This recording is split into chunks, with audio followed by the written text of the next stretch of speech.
কিভাবে বলবো, রাতের অন্ধকারে আমার ভাই 2 দিন আগে জেলে গেছে। যাওয়ার পর ধরেন এইভাবে আছে, পরে দিনই পরিকল্পনা ভাবো।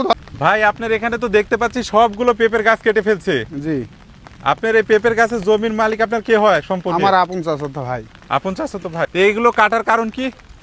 কাটার কারণ হচ্ছে দুর্বৃত্তরা কাটিছে। এখন আমরা কিভাবে বলবো, রাতের অন্ধকারে আমার ভাই 2 দিন আগে জেলে গেছে।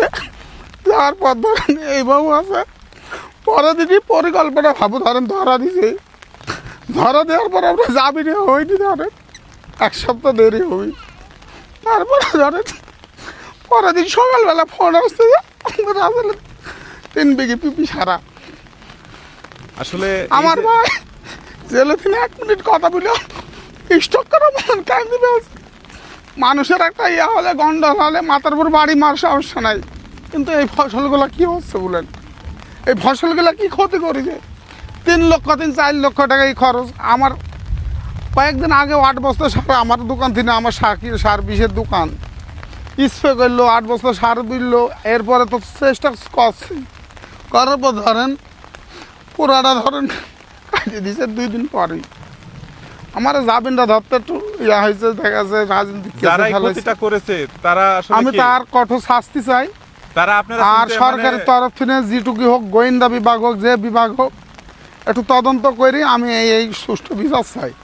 এখানে কতগুলো পিঁপের গাছ ছিল? এখানে 12 থেকে 1300-1400 গাছ আছে, 2 ভুঁই মিলি। ক্ষয়ক্ষতি কেমন হবে তাও? ক্ষয়ক্ষতি তো ধরেন 5 থেকে 6 লক্ষ টাকা হবে। এ পর্যন্ত কত টাকা খরচ করেছে? যে এইখানে এদিক তো মনে হয় 4 লক্ষ টাকা, 3.5 লক্ষ 4 লক্ষ টাকা খরচ হয়েছে। আচ্ছা, যারা করেছে তাদেরকে আপনারা কি সন্দেহ? প্রমাণ নাই তো কোনো কিছু? প্রমাণ কিন্তু তারা তো রাতের কারা অন্ধকারে করেছে একদম এটা তো- মনে হয় যে কিছু বলিছে, কিন্তু মনে হয় আমার তো ধরেন দেখা নাই, প্রমাণ নাই। কেস করতে গেলে ধরেন প্রমাণ লাগবে। হ্যাঁ হ্যাঁ। এখন মনে হয় যে আমরা চাচ্ছি যে গোয়েন্দা বিভাগ থেকে কিছু দিই, এদিক ওদিক ঘোরাঘুরি করি, সুষ্ঠু তদন্ত করি। আমার এই ক্ষতি যে করেছে তার সাজা চাই আমরা। আসলে মানুষের সাথে তো মানুষের শত্রুতা থাকতে পারে, জি, জি। কিন্তু কি এইভাবে তো ফসলের না, ক্ষতি করা এই ঠিক না। ফসল তো মনে হয় যে আমার এই এলাকাটা অত্র অঞ্চলটা চলে আছে ফসলের পুর। আর ফসলটা করেছি সবাই চলবো। এখন যদি এই ফসলের পুর যদি এরকম যদি কাম করে, তাহলে ধরেন মনে হয় যে কি করবো, রাতের অন্ধকারে এগুলা কাম করেছে। আচ্ছা, দেখেন আসলে- হাসি দিয়ে কাটিছে মনে হচ্ছে, আবার মনে হচ্ছে করদ দিয়েও কাটিছে। আর মানে একবারে শেষ এই করে দিছে। পিপি গুলা ধরেন, এই দেখেন এই পিপি গুলা হয়েছে, এরপরে আরো কিছু বড় পিপি হয়েছিল। হ্যাঁ, এর বড় পিপি হয়েছিল ধরেন, এই পিপি গুলা আবার পরে 11 মণ ভাঙ্গা হয়েছে। আমরা ঈদের আগে 2 চালান ভাঙবো এই টার্গেটে রাখিছে।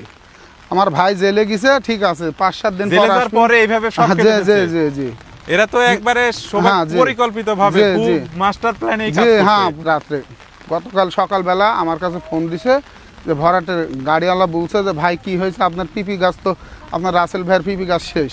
আমি এডির সংবাদ শুনলাম, শোনার পর কিছুক্ষণ পর আবার ফোন দিছে যে ওইটাও কাটি ফেলিছে, এই 2 ভুঁই কাটি ফেলিছে।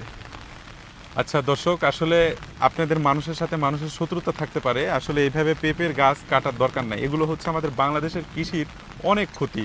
তো আপনাদের শত্রুতা আছে, আপনারা সেরে নেবেন। এটা তো কৃষি খাতের জন্য বিশাল ক্ষয়ক্ষতি আমি মনে করি, নাকি? জি। এটা তো হচ্ছে আমাদের সম্পদ না, এটা জি, দেশের জি, সম্পদ। দেশের এখান সম্পদ। থেকে যদি এই পেঁপে জি।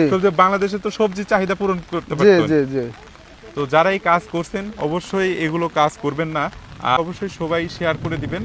আর